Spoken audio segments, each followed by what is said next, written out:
Hello there, Geminis. Welcome to your tarot reading.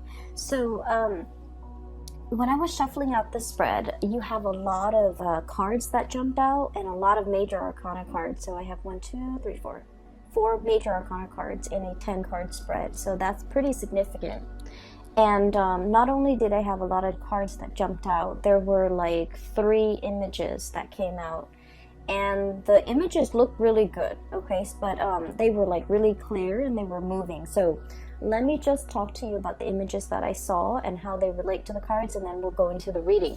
So this is the first time I'm using this deck, and by the way, this is the White Sage Tarot deck. The artist reached out to me, and I've included a link to her website where you can find a copy of this deck as well as other goodies that she has for sale. And the link is in the description box below, so I hope you give her website a visit, okay? So when I was using this deck, and for all the other signs too, what I've noticed is it's a mixture of, first of all, standard Rider-Waite imagery and interpretation. Is just like the standard tarot reading, but it also uses animals, so like animal totem and imagery of animals. So I feel like a lot of messages came out and a lot of words came out too, so it's a really interesting deck to work with either way. The first image that I saw was I see this giant wall, okay? It's probably like 20 feet high, and it's a little bit cracked and fractured. It has it's like a cement wall. It has been there for a really, really long time. We're talking decades. There are some cracks along the side of the walls, and it's a really, really big wall to demarcate something. And you see the vision, like everything is in black and white, and there's this little boy. He's walking across this wall, going to school and then going home every single day. And then you see him doing this, spiel, going through his routine every single day. And some days it would rain, some days it would be really hot, and there's like a crack in the wall, and the crack over time, it gets bigger and bigger and bigger. So the boy, when you first start to see him, he's like 5 or 6, just going to school. And then when he becomes a teenager, like around 12 or 13, he starts to notice that the crack is getting bigger. And it's gotten big to the point where he's able to look through the crack and see what's on the other side of the wall. And what he's seeing is his world is, black and white. It's like almost like being colorblind, where you can't see the spectrum of the rainbow. Okay, so everything you see is very black and white, but once he's able to look through this hole in the wall, everything on the other side is colored. Okay, so you see like all the vivid colors, and what he sees in the distance is like rolling hills, orchards, and like a really big mansion in the distance. He wants to go there. He's definitely lured in by the colors, how abundant it is on the other side of that wall, and he wants to be there. And so, every day he tries to like make the crack bigger, but it's a cement wall, so it's pretty sturdy. And so he kind of let that dream go, to break down that wall. And so you see him as a teenager, and then he gets older and older. Now he's going to work, and he's passing through this crack in the wall every day. The cracks get bigger. The vines start to overgrow. Nature is starting to reclaim this wall. And then you see him as a young man, probably like 18, 19 years old. And he's looking at the vines that are growing on the wall, and he realizes, maybe I can climb up and get to the other side. And so he does. He, takes off his coat, climbs up the vines, and then it's a 20-foot wall. So he reaches the other side, jumps down, and he makes a run for the orchard and the house, the big mansion in the distance, okay? So right off the bat, what I'm seeing is, and I mentioned with the previous video as well, the one for the month of October, there's a lot of repetition. There's a lot of things going around in circles, right? Not being able to find a way out, or not feeling like you're in a lot of control over your life, right?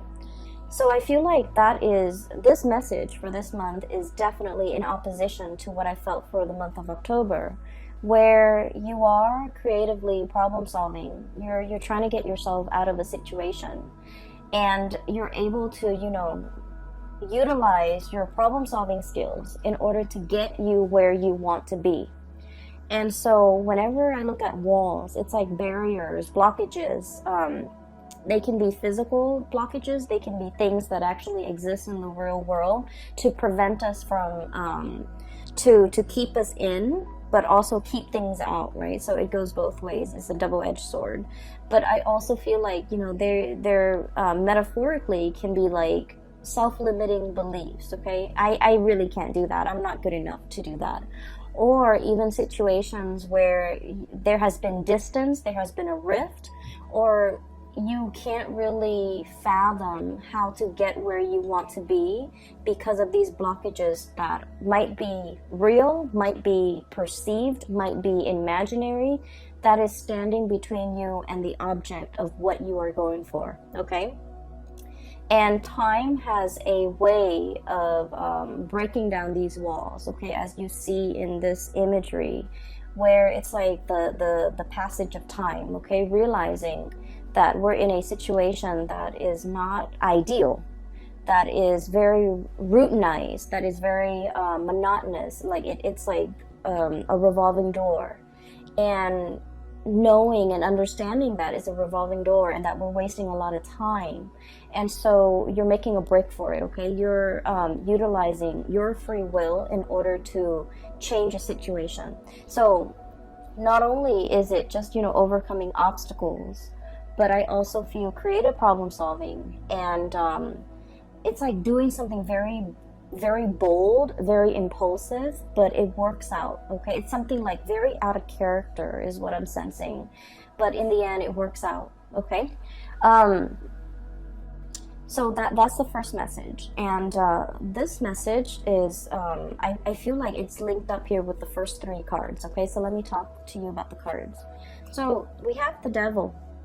And the Devil deals with temptation, okay? So in this deck in particular, it's definitely, it's like I'm hearing payout, okay? So it's this fruit in the tree is the snake that is coiled around it. So if somebody reaches up for that fruit, it's going to get bitten, okay? So whatever it is, there's an element of allure, there's an element of temptation, and there's also a forewarning when it comes to danger, okay? Forewarn is forearmed. So I feel like if you are aware of the dangers that are inherent in this situation, it doesn't mean that it won't work out. It just means that you need to, anticipate how you're going to counteract these dangers, okay? How you're going to be able to protect yourself and how you're able to overcome these obstacles in order to get to whatever it is that you want. The colors on the other side of that wall is very vivid. It's very like the colors are like, it's like Technicolor. They're the hues, the spectrums are very, very vivid. And so I feel like there's definitely something that is very eye-catching, that is catching your attention, that is drawing your attention, and it's kind of like beckoning you to come towards it. And I feel like for many of you, this is definitely career opportunities, okay? We have here Three of Pentacles. This is a situation where we can apply our skills, where we can take on more responsibilities, where we can coach other people, where other people come to us for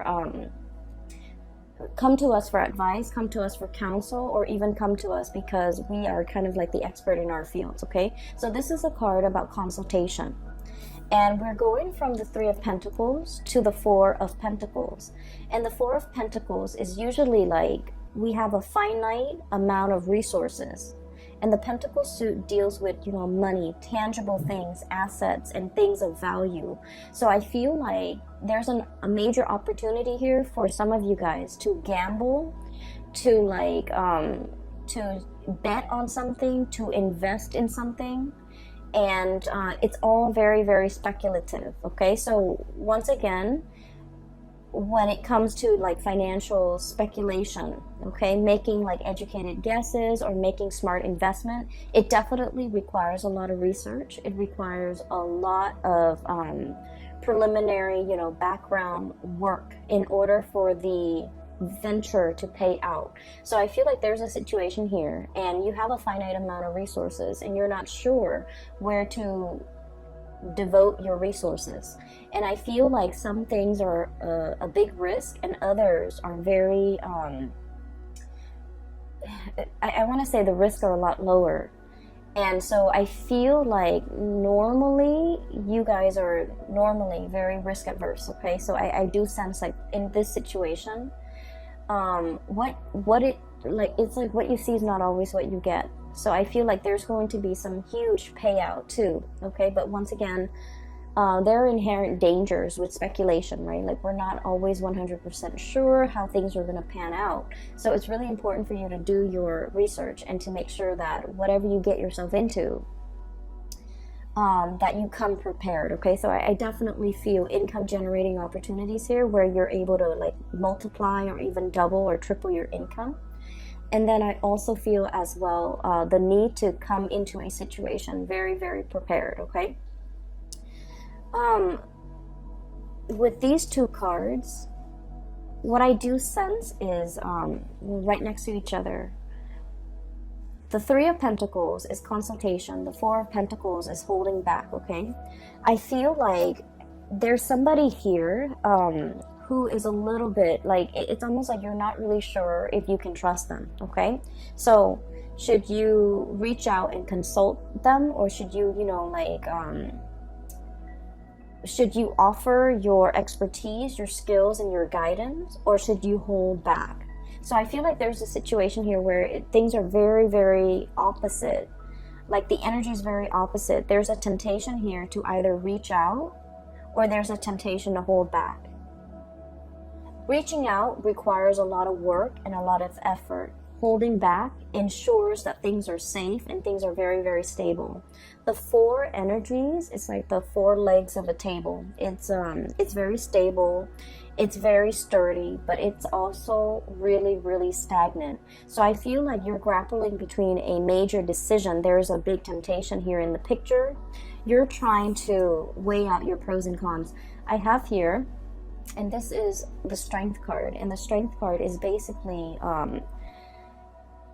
with this card in this deck is not the standard Rider-Waite interpretation. I feel there is that infinity symbol up there, okay? So it's like wanting to make the right decision. Not only is it like the right thing, but morally right, okay? Wanting to do the right thing, wanting to balance things out, wanting to like I feel like fix a situation or really understand all the inherent risk involved before you make a decision, okay? So you're operating from a space where you're not really making a move. You're testing the waters, you're assessing, you're scouting, or you're just trying to get a lay of the land, or trying to get like your bearing before you act, okay? So this is a card about deep contemplation, but coming from a space where you want to be responsible. You want to do not only what is right, what is expected of you, but what is also morally right, okay? So I feel like there's a situation here where Three of Pentacles, consulting, reaching out, exchanging in ideas, and, you know, opening up that channel of communication. It seems to me like it could be very, very burdensome, okay? It seems like emotions and feelings and thoughts are wound up very, very tight. And there's something here that is so neatly packaged, okay? Is wound up really, really tight. It is very burdensome, and it's hard for you to know how to extract yourself from it. It's hard for you to know, where do I even begin to unravel it? Where do I even start? Where's the beginning, where's the middle, and where's the end? So I feel like there might have been, for some of you, a really, really complicated situation that you're trying to resolve. And you're not sure. It's like biting off more than we can chew, and then not knowing, you know, what to do, like spit it out or just, you know, swallow it. Like, I feel like it's a situation where it's like we've already gotten ourselves into it. We've already it's like too late to back out, but at the same time, it's more work to continue, like sunk cost. Okay, a lot has been invested in it, and there isn't an easy way out. There isn't also an easy way to drop it either. So I feel like you're in a situation where you feel like reaching out, consulting, trying to plan for this situation might be a little bit more trouble than it's worth. Okay, and then on the other hand, what I see is with this Four of Pentacles, holding on very, very tightly to things. Okay, all the sand dollars are sinking into the quicksand. Okay, so let me show you. Four of Pentacles.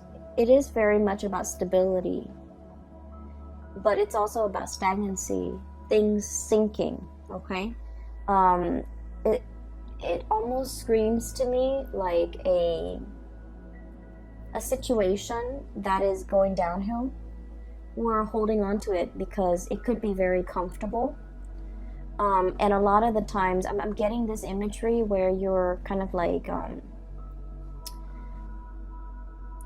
if you've been in it for so long, you don't notice that it's sinking. Okay, you don't notice that you're standing in quicksand. If it moves really, really, really slowly and the changes come about in such a minute way, you don't notice it until a long period of time has passed. Okay, sort of like that image that I saw, the passage of time. The cracks in the walls get bigger. The vines start to overgrow, and like nature starts to reclaim itself. Like I feel like there's definitely something that is sinking and disappearing. Yeah, disappearing, sinking into the quicksand, disappearing.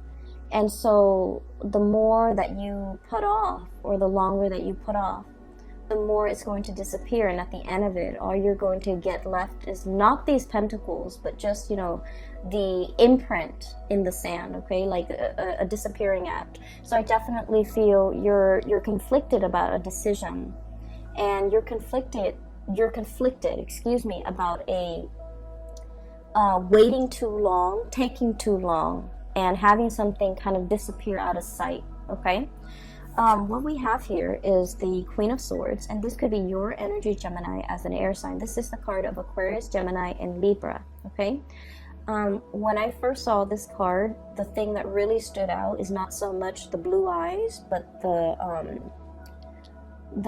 moon in the background, the crescent moon. Okay, it seems almost like an eclipse to me.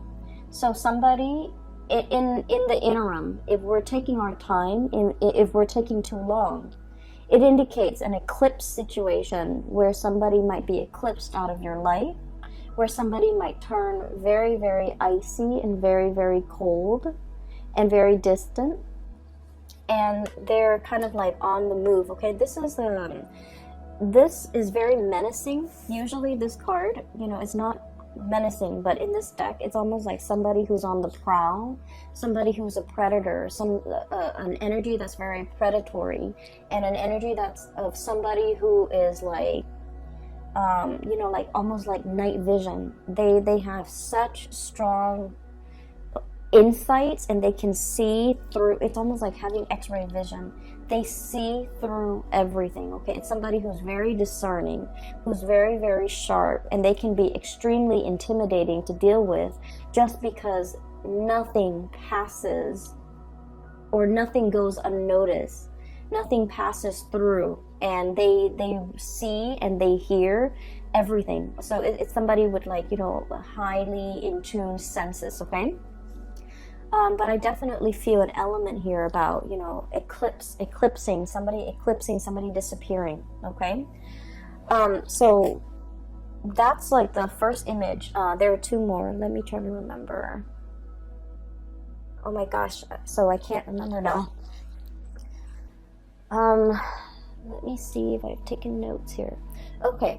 So the whole concept about, you know, the eyes, okay, like turning cold and things like that, it's also as well echoed in this this card. We have here the Magician, sleight of hand. Okay, covering something, concealing something, And it's almost like creating a distraction in front of the audience so that they're seeing what you want them to see.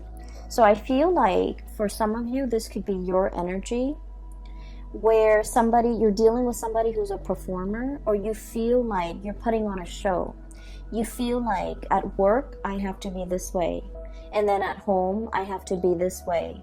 And so I almost feel like role playing, somebody who's putting on a show, or somebody who's like going through the motions and pandering to an audience. I have to be like this with this person. I have to be like that with that person. I have to be like this. And with Gemini, you guys are already like the split personality. It is really, really important for you to realize who you are on the inside. So I feel like, wearing the mask and putting on a show and the whole concept about having to perform all the time, you might feel like you're constantly under scrutiny, okay? This is like surveillance, okay? Like, it gives me like a very strong performance anxiety, having to pander to people, having to keep ourselves in check, having to behave a certain way, mainly because we are being watched, we are being noticed, we are under scrutiny.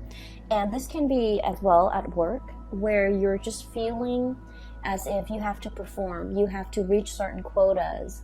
Your subordinates' performance or actions or demeanor or behavior is a reflection of you, and vice versa. The end product that whatever it is that you produce in the work environment is a huge reflection of you. So I feel almost like a situation where you feel like you're under scrutiny, or you feel like you're in the limelight, and you feel almost like you have to cater to what other people want. And I mentioned before, and I never finished that train of thought, so sorry. With Gemini, it's really important for you to find your center, because your energy is very bipolar already because of that twin, duality.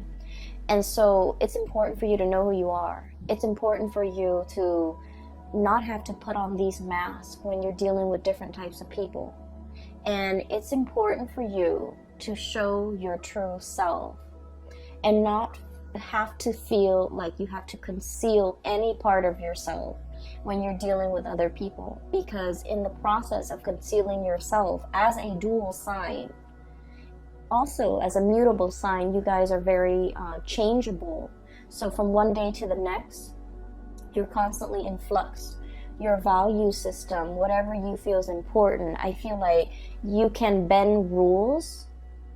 You can bend rules to fit a situation, okay? And because of that, the sense of morality, the sense of what's right and wrong, the sense of like what is morally acceptable versus what is morally not, these things can get very distorted when you have to pander to other people, when you have to perform according to what other people want, and when you feel like your true authentic self is not, coming to the surface. So it's really important for us to examine the image of ourselves that we are projecting into the world, how other people perceive us, how we can come into our own self-expression that expresses our authentic self. So I feel like there's a lot here about somebody who is trying to conceal, trying to distract, using a red herring, trying to kind of like divert attention away from a situation. And then on the flip side of that, we have the High Priestess, okay? And this is it's like a standoff is what I'm sensing. So for those of you who are familiar with the tarot, the Magician is somebody with all the elements and is able to manifest, okay, create. It's somebody who is it's like working magic. It's somebody who's a performer, who's very charming, who is able to get away with sleight of hands, twisted logic. It's somebody who's able to manipulate, right? And the High Priestess is sort of like the person that you don't want to be around if you're ever a magician. The High Priestess is somebody with like intuitive knowledge. It's somebody with like years of wisdom. It's somebody who's extremely psychic. They feel things, they sense things, and they pick up energies. They're highly empathic. They have a very good read on people, and they understand people's motives and people's intentions. So what I'm looking at here is it's a cat, okay, with the crescent moon on its third eye, and it's looking right at the magician. It's like I see through the facade. I see through the mask. I see through your intentions. I see exactly what you're trying to do. Okay, so I feel like one person is definitely trying to conceal information, or trying to distract, or trying to withhold and hold back information. And then the other person is definitely already aware, okay? Can see through the fog, can see through the distractions, and can see through all of this, the facade. And so this can feel really uncomfortable, right? And that would explain why you feel like you're under scrutiny. That would explain why you feel like you have to perform. That would also explain why you feel almost like you have to be, you know, a different person depending on who your audience is. And so this is a month where I feel like drop the act, okay? It's time to drop the act. It's time to tell somebody to drop the act.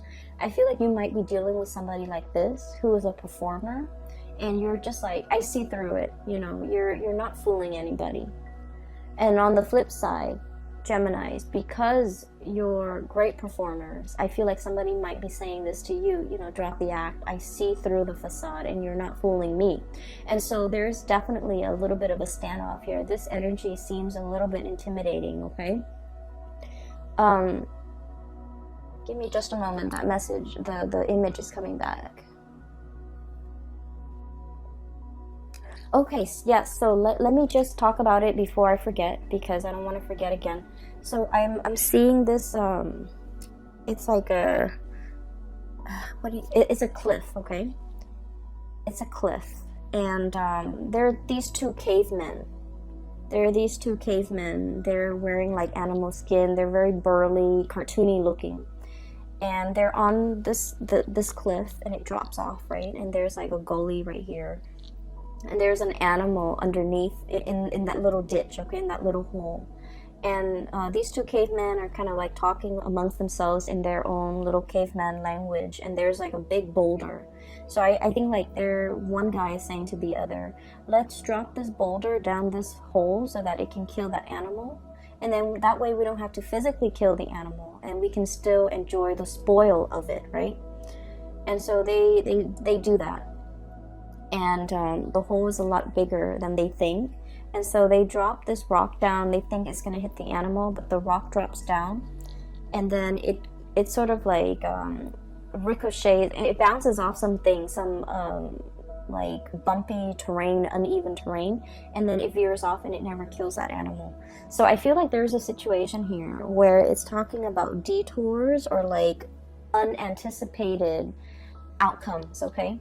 I don't feel like it's a bad thing. I just don't feel like it's a bad thing, because when I saw the caveman, it was very cartoony. It was almost like a comic book rendition of cavemen, okay? Like just very few minimalist like brush strokes that renders a caveman. So I feel like it's not too serious, okay? It's not like the first image was very vivid.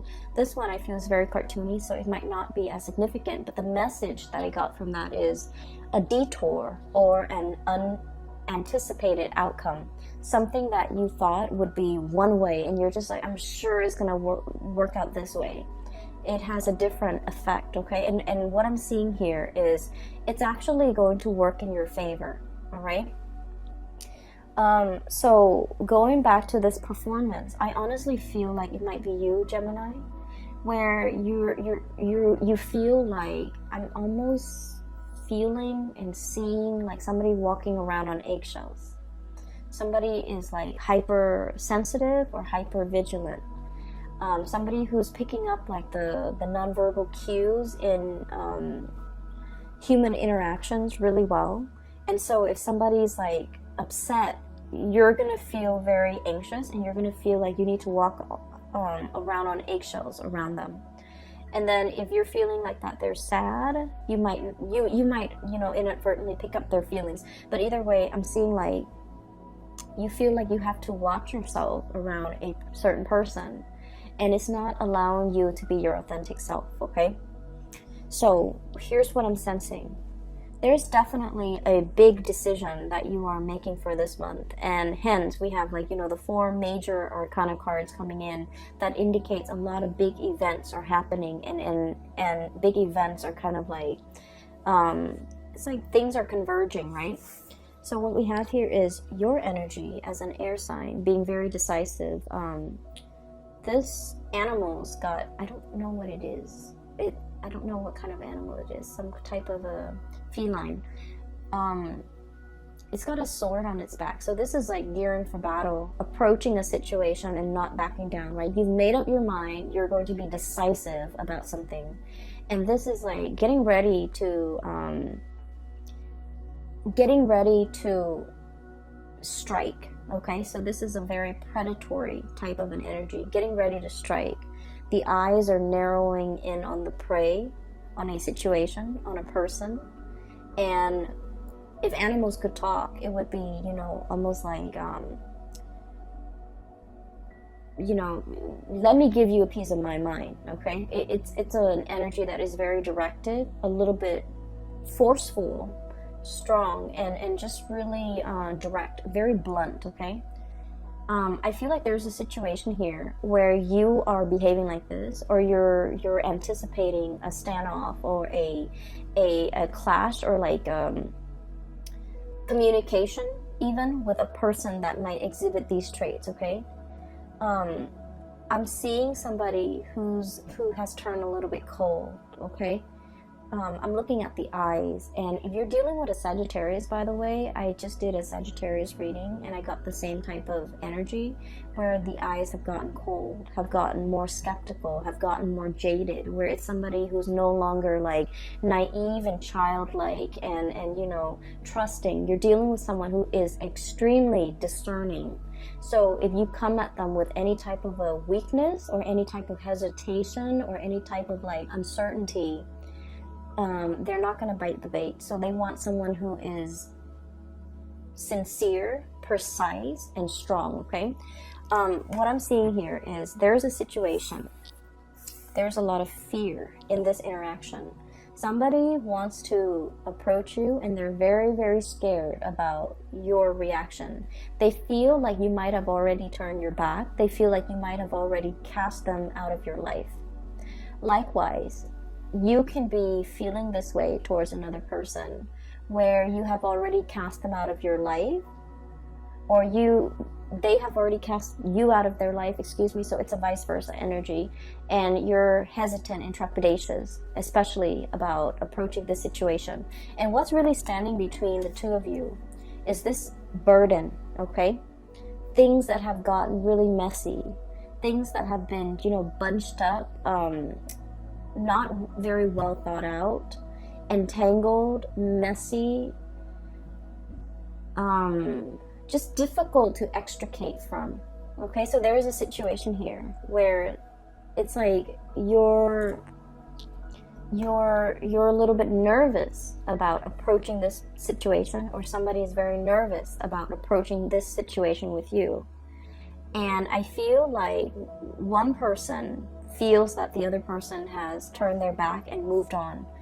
One person is scared that the other person is upset and is getting ready to, slice. And then the other person is like, either way, it's a situation where there is a lot of blockages in between the connection. Okay? And so the whole imagery regarding detour, unanticipated outcome, is coming into the picture, because what we start to see is once the decision has been made to mend this rift, or even to communicate, or to put our heads together, consult each other, and try to solve this problem, the wands start to unravel, okay? The ribbons start to come off. Okay, so, and what we have as well, this is one of the best cards in the deck. We have the Two of Cups, mutual energy, like coming back together. So I feel like you anticipate something is going to go a certain way, and you're hesitant, you're scared, you're trepidatious about making this decision, going forward with this decision, because you're just like, there are just so many things, so many factors. You can't really extract what is like a real consequence versus what is like an imagined consequence in your mind. So I feel like you're just inundated with all the possible outcomes that this situation could lead to, and you're neglecting to think that maybe it's not always going to be bad. So there's a situation here you're hesitant about doing because you're dwelling on all the ways in which it could go wrong. And then the moment when you start to unravel, it starts to unravel, it falls apart, and it is kind of like very seamless.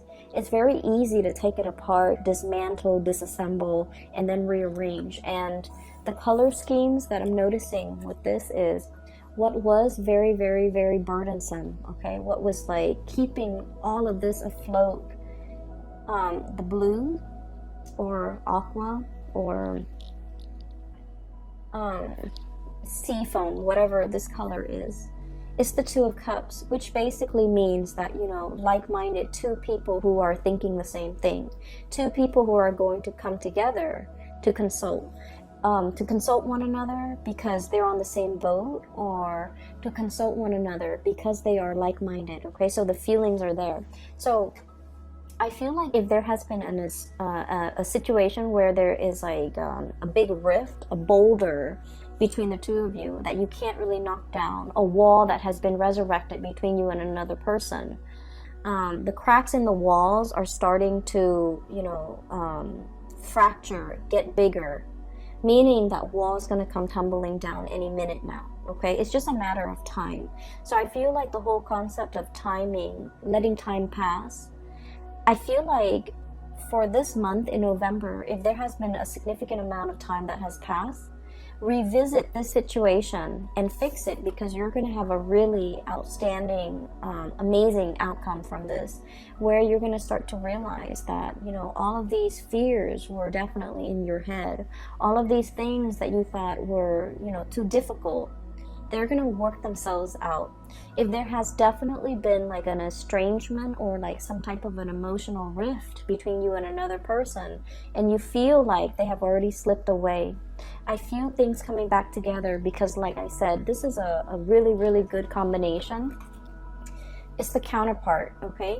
It's like a couple. One person conceals, one person is afraid to express, and I'm almost feeling like, you know, the person that plays like many roles, they're afraid of showing their true self. They might not even know themselves well enough to know who they truly are. And so they hide behind masks, they hide behind roles, they hide behind facades and characters, mainly because they're afraid to be vulnerable. And definitely there's a situation here where emotions have not been expressed because of fear of rejection, fear of vulnerability, fear of being in the limelight, being exposed, being, you know, I almost feel as well, you're like seeing things for the first time, trying to see things for the first time. So maybe somebody is very, very afraid of showing feelings, expressing how they feel, because they have never done it before. And so because they've never done it before, and they're having to do it for the very first time, they can feel very uncomfortable. It's like this feather, when you're tickled, that feeling is really, really uncomfortable, right? And then I also feel like you actually don't need to be afraid, because somebody has known it all along, okay? The High Priestess, one person conceals, the other person reveals, okay? So the High Priestess could be the one that is, you know, the one concealing information. and then the other person reveals. So I definitely feel here there is reciprocity in a situation where if there has been like a little bit of a cat and mouse game playing or whatever it is, I feel like there's a coming together of something really beautiful, okay, and something very harmonious. So what you thought was very conflictual, I feel like it's going to take a detour and it's going to turn into something really good. Whatever you thought was like very difficult to extract yourself from, I feel like the other person might be on the same boat and might be very willing to help you. And then whatever you thought was like messy and unchangeable and just, you know, difficult to resolve, I feel like there's harmony at the end of that resolution. All it is calling for you to do is to be very decisive, okay? To not like waffle back and forth and you know, like one foot out the door. It requires like swift, fast, predatory type of, you know, take a pounce on something, take a stance, and just, you know, kind of slice through that facade, okay? So I feel like you have some swift decisions that you need to make. You need to be quick on your feet here because something is slipping away, okay, Geminis? I hope that message resonates with you. It came out really strongly, and I hope that this reading is helpful. Let me see if there's anything else. Okay. There was another image. It slipped my mind. I cannot remember it, okay? So I just have the image of the wall with the cracks in it. And then on the other side is like colors, vivid colors, and the mansion in the distance. And then the cartoony men, cavemen with the boulder. Okay, so that's all I'm seeing here. By the way, if you're interested in a reading, I do have a link in the description box below for a colleague of mine. She is based out of California. If you would like to book a reading for yourself or for anyone you know, if you're interested in some spiritual guidance, I highly recommend that you book a reading with her. She's phenomenal. The link to her scheduling website is in the description box below. If you also want to get these cards and support your local artists, the link is also down below, okay? I will talk to you guys soon. I will be back for the December reading, and then if I have free time, I will try to do like a 2020 yearly reading by the end of this year, if time permits, okay? So take care of yourself, Geminis, and I will talk to you guys soon. Bye-bye.